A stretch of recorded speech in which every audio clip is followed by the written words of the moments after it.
People are the most important asset. We all know that. And this is how Adastra, despite the fact that we are in an interesting industry of information management, despite the fact that we have some interesting products, methodologies, know-how, we wouldn't be growing and we wouldn't be there today where we are if it wasn't for the great people. Are not how only smart they are well educated, they are very smart, but they have good heart, they can make the decisions. And we, because of those great people, we don't have to have that overruled company, society company.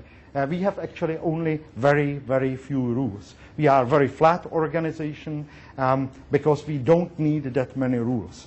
Of course, as you grow bigger into hundreds of employees, you need to have some processes for sure, but that still should be as minimal so that you would allow people space for their contribution and creativity. So we don't overrule ourselves. All what we have is in values, defined values, what it makes people to be Adastran, how we call ourselves. Now, so that I would return quickly back to our company, where we are heading. I think that we will keep growing, that we reached just a new platform because we are so solid, stable. We are in total financial management. We have no venture capital. We have no loans. We are organically grown, self-financed. And we know what we are doing. We have now not only the services leg, but also the software leg. And that, of course, is great synergy, or creating fantastic synergies, as you see on those much bigger companies, because companies of our size basically don't have that advantage. There are only few on the market who are playing that game or reach that level. So I think that this is one of the reasons why we will continue to grow. The information management field is fantastic. We are so well diversified across the globe and across the variety of industries. By the way, we work mostly for the blue chip companies, all the banks here, the telecommunication companies, the insurance companies, the governments, etc. But it's especially because of the quality of our people. Now, if you allow me to turn the page, I will tell you something about the values. So I could read you here all the values what we have, but I won't do it. I will read you something better, what maybe at least half of you and maybe all of you know. But I will read it regardless, because that's so close to me personally that I have, and okay, what it is.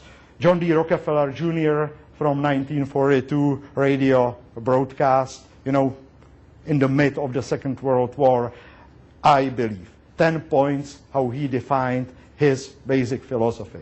It touched me that much. You can see it casted in stone, literally, in New York, in front of the Rockefeller Center. So, you know, where you have the figure skating just in front of that. I have it in my office. So everyone who comes to my office can read this. And it's something part of something what my collection, what I call to myself, not to others, but I will share it with you. Hopefully you won't get offended. I call it my personal Bible.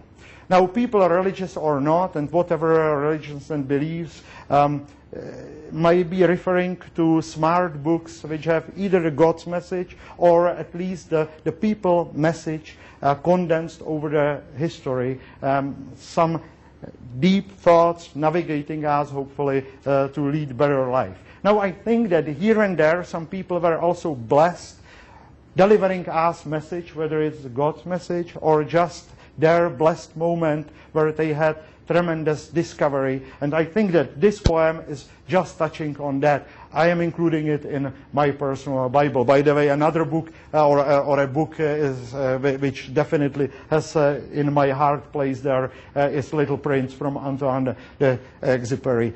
What is very business relevant message when you think about it. So I want to read you this. I believe in the supreme worth of the individual and in his right to life, liberty, and the pursuit of happiness.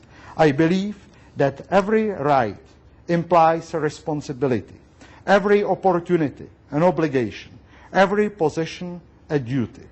I believe that the law was made for man and not man for the law, that the government is the servant of people and not their master.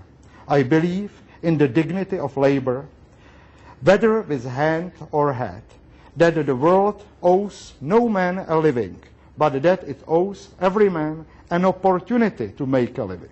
I believe that thrift is essential to well-ordered living, and that economy is a prime requisite of a sound financial structure, whether in government, business, or personal affairs. I believe that truth and justice are fundamental to an enduring social order. I believe in the sacredness of a promise that a man's word should be as good as his bond, the handshake.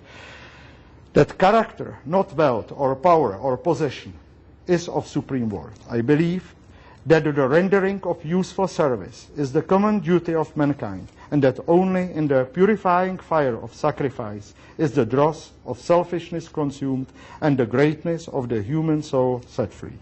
I believe in an all-wise and all-loving God, named by whatever name, and that the individual's highest fulfillment, greatest happiness, and widest usefulness are to be found in living in harmony with His will. I believe that love is the greatest thing in the world, that it all can overcome hate, that right can and will triumph over might.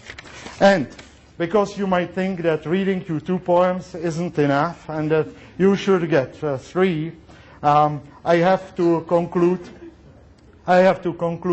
with one French poem, and hopefully you won't miss the train home because of that. Because all what I talked this evening about and the thoughts which Adastra Group is founded on and run on are very much in this very touching, nice poem. And it's by Jacques Prévert, To Paint a Bird.